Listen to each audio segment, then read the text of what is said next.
भावनाई, तुला माहितीये का, मला निलंबरी काकू विचारत होती की तुझ्या भावनाईला स्विमिंग येतं का?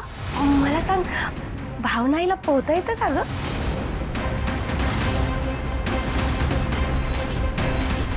काय म्हणजे निलांबरी बहिणींनी तुला असं विचारलं की भावनाईला स्विमिंग येतं का? हो. मग तू काय उत्तर दिलं? तर मला तेवढी माहिती की तुला स्विमिंग येतं की नाही. मग मी त्यांची गंमतच केली. मी त्यांना असं उत्तर दिलं, हो नाही, हो नाही. बोललो होतो ना तुला, 100% बहिणींचंच काम असणार. सिद्धू बाबा, मला आता तरी पझल सॉल्व्ह करायला हेल्प कर. हे अति होत आहे यार. म्हणजे लग्न घरात घुसून आजी आणि बहिणी तुला आणि आपल्या बाळाला त्रास देण्याचा प्रयत्न करते. या लोकांना ना चांगलाच इंगा दाखवायला पाहिजे. भावनाई, तू तरी मला. आनंदी थांब. अहो, नेमकं काय करणार आहात तुम्ही? मला माहित नाही, पण ते सगळ्यांसमोर नाही त्यांना हात जोडून माफी मागायला लावली तर नाव नाही लावणार. सिद्धिराज संपतराव गाडेकर.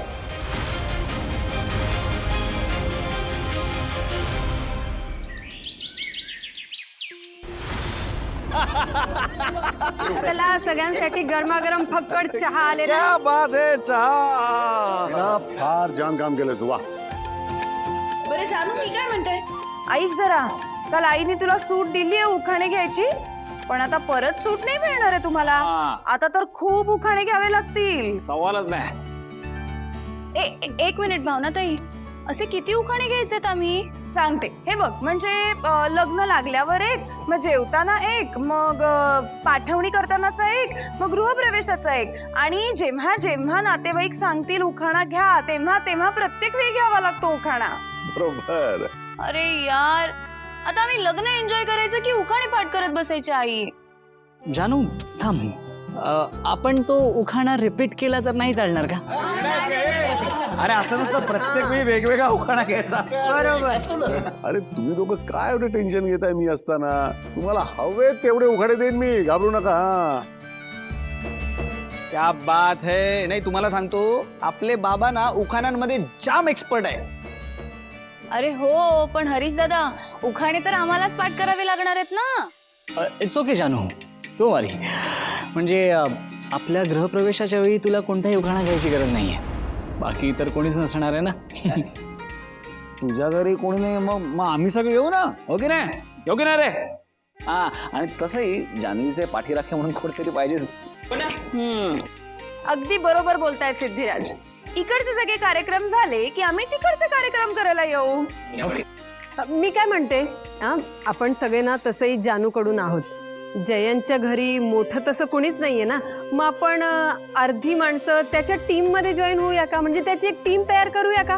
वाह, मस्त आयडिया आहे ही. तू हे बघ, तू आणि मी आपण जयंत ब्रोच्या टीम मध्ये. Okay, done done.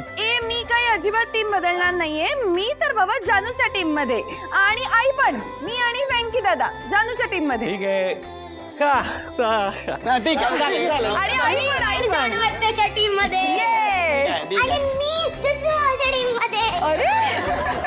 अरे ए येडू, काका आणि मावशीचं लग्न आहे ना, माझ्या टीम मध्ये काय, त्या दोघांच्या टीम आहेत, त्यांच्यापैकी एक निवड. नाही, मला तुझ्याच टीम मध्ये. बघितलं जैन, नाही नाही म्हणता मस्त टीम तयार झाली आहे तुझी. का आणखी कोणी स्पेशल व्यक्ती हवी आहे तुला तुझ्या टीम मध्ये? तुम्हा सगळ्यांना तर माहितीच आहे की माझ्या घरी वडीलधार असं कोणीच नाही आहे. सो त्यामुळे या घरातल्या मोस्ट सिनियर मेंबरला मी माझ्या टीममध्ये घेणार.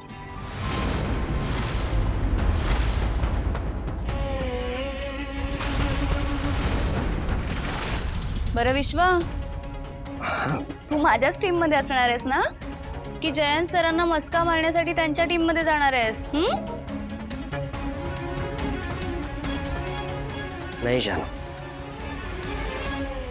सगळं जग जरी जयंतच्या टीम मध्ये गेलं तरी मी तुझ्याच टीम मध्ये असेन. मी तुझी बाजू कधीही सोडणार नाही.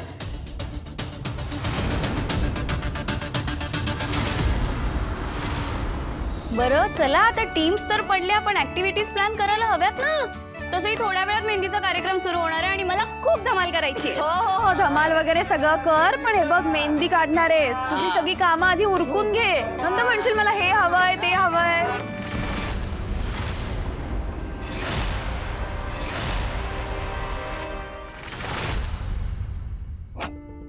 ऐक ना, मला सांग, हे गळ्यातलं नक्की या ड्रेसवर सूट होत आहे ना, की बदलू? किती विचार करतेस जानू तू, तुला काही छानच दिसतं. Sorry, I mean miss Janhvi, तुम्हाला सगळं छानच दिसतं. अगं it's okay.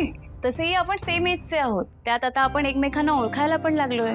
So you can call मी जानू, चालेल मला. बरं यतीन, तू सांग मला, तू मला मुलांच्या पर्स्पेक्टिव्हने सजेशन देशील. मला सांग, कसं दिसतंय हे? चांगलं दिसतंय ना? हो दिसतंय. काय यार तुम्ही, मी जस्ट म्हटलं तुम्हाला की तुम्ही मला माझ्या फ्रेंड सारखे वाटता आणि तरी तुम्ही मला अशी प्रोफेशनल उत्तरं देताय. जाऊ दे. अरे खरंच खूप छान दिसतंय. नक्की? हो. जानू, अय्या किती छान तयार झालीस तू, छान दिसतेस. बरं तुझं आटोपलं असेल तर बाहेर येशील का लवकर? हो. कार्यक्रम सुरू करायचा आहे, लवकर ये बरं. आलेच. बरं या. जानवी, सॉरी जानू, जरा ना माझ्या फोनमध्ये ना रेंज नाही आहे आणि मला ना एक फोन करायचा आहे, तर मी आलो. ओके. ओके. ऐक ना, तुला एक विचारू का? हां विचार ना. मला सांग, तुम्ही दोघं डेट करताय ना? नाही नाही नाही, मी ह्या बाबतीत स्ट्रिक्टली प्रोफेशनल आहे. अगं अगं इट्स ओके, चिल.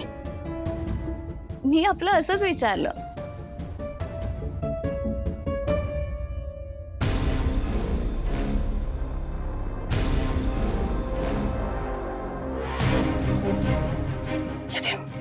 बोल. कोणत्याही क्षणी आता जानूची मेहंदी सुरू आहे, आपल्याला घाई करायला हवं रे. बरोबर आहे. तू एक काम कर, तू तिच्याकडे जा आणि थोडा वेळ टाइमपास कर.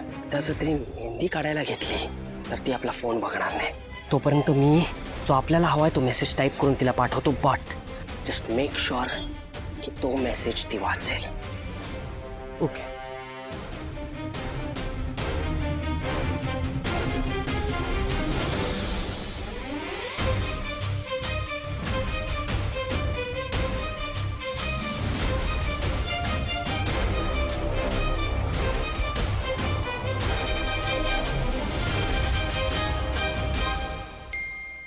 जानू, तुझा फोन वाजतोय.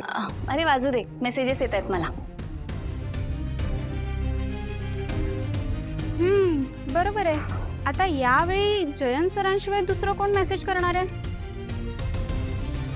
त्यांना पण थोडी वाट बघू दे की. नाही नाही, झालंय माझं आवरून. मेसेजेस महत्वाचे आहेत ना. बघितलं, जयंत सरांचं नाव ऐकून लगेच फोन हातात. असंच असतं ग. अगं बरं बरं कर, तू बिंदास चॅटिंग कर, आम्ही तुला प्रायव्हसी देतो. थँक्यू. येतो आम्ही.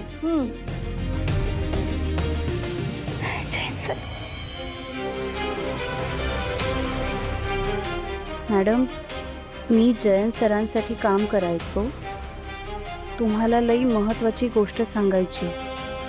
तुम्ही मला गल्लीच्या कोपऱ्यावर येऊन भेटा. कोण असेल हा माणूस आणि ह्याने असा मेसेज का पाठवलाय मला?